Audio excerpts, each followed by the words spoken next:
Okay, அடுத்த காணொளியிலே சந்திப்பதில் உங்களுக்கு மகிழ்ச்சி. இன்று நாங்கள் பார்க்க இருப்பது என்னென்னு சொன்னால், NVQ என்றால் என்ன, NVQவை எப்படி பெறுவது, NVQ சான்றிதழை எப்படி பெறுவது.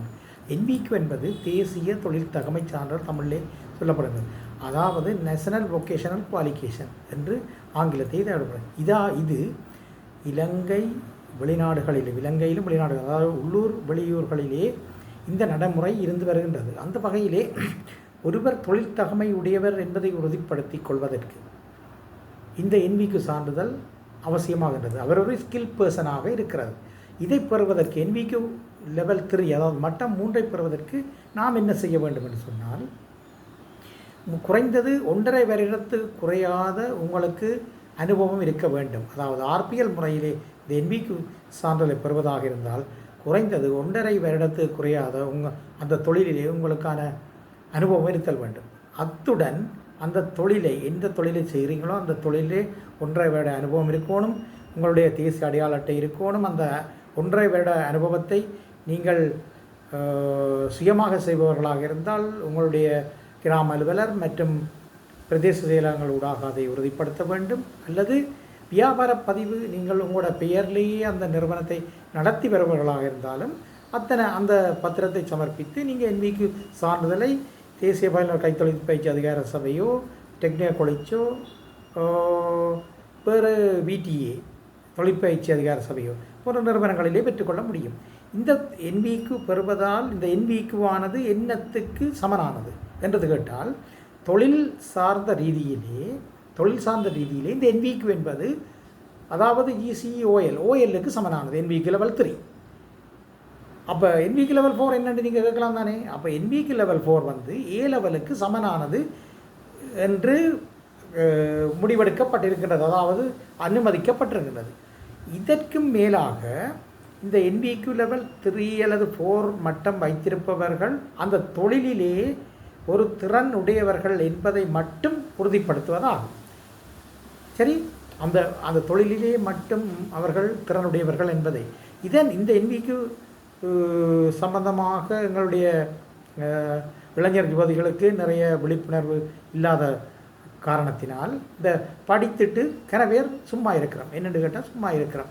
அவர்கள் ஒரு தொழிலை பழகி, அது மேசனாக இருக்கலாம், கார்பென்ட்ரியாக இருக்கலாம், தையலாக இருக்கலாம், பிளம்பிங்காக இருக்கலாம், எலக்ட்ரீஷியனாக இருக்கலாம். ஒவ்வொன்றுக்கும் ஒவ்வொரு வகையிலே அந்த RPL ஊடாக, இது நான் சொல்லுவது இன்றை கதைப்பது என்னென்றால், அதாவது RPL என்றால் என்னென்று சொல்லி நீங்கள் திருப்பி கேட்டால், ரெக்கக்னைஸ் ப்ரீ லேர்னிங், உங்களுக்கு தொழிலிலே முன் அனுபவம் இருக்கின்றது என்று சொல்பவர்கள் மட்டும் இந்த RPL என்ற ரெக்கக்னைஸ் ப்ரீ லேர்னிங் என்ற முன் அனுபவத்தை உறுதிப்படுத்தி சான்றிதழ் பெறும் அந்த செயற்பாட்டினூடாக உங்களுடைய சான்றிதழை பெற்றுக்கொள்ள முடியும். மற்றவர்கள் வேலை பழகி அந்த NVQ சான்றிதழை பெற வேண்டுமாக இருந்தால் நீங்கள் அதாவது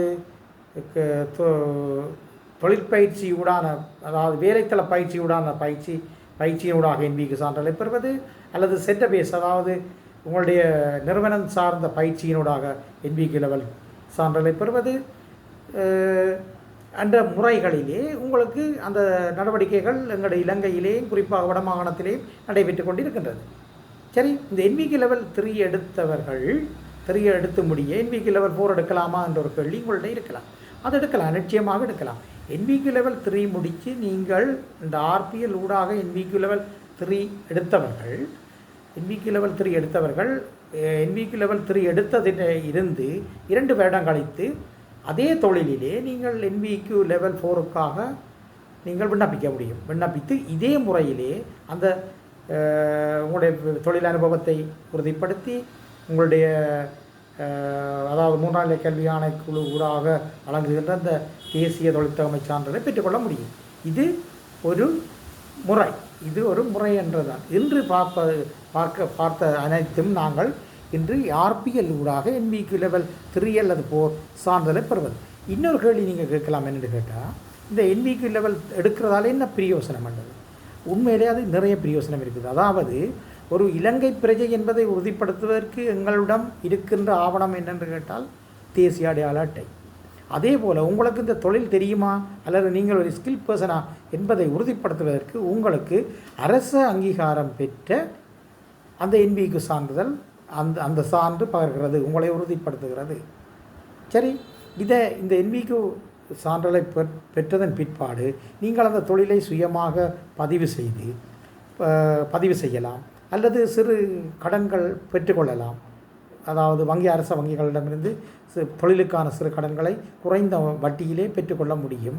அத்துடன் உங்களுக்கான தொழிலுக்கான ஒரு அங்கீகாரம் கிடைக்கின்றதாகவும் இருக்கின்றது.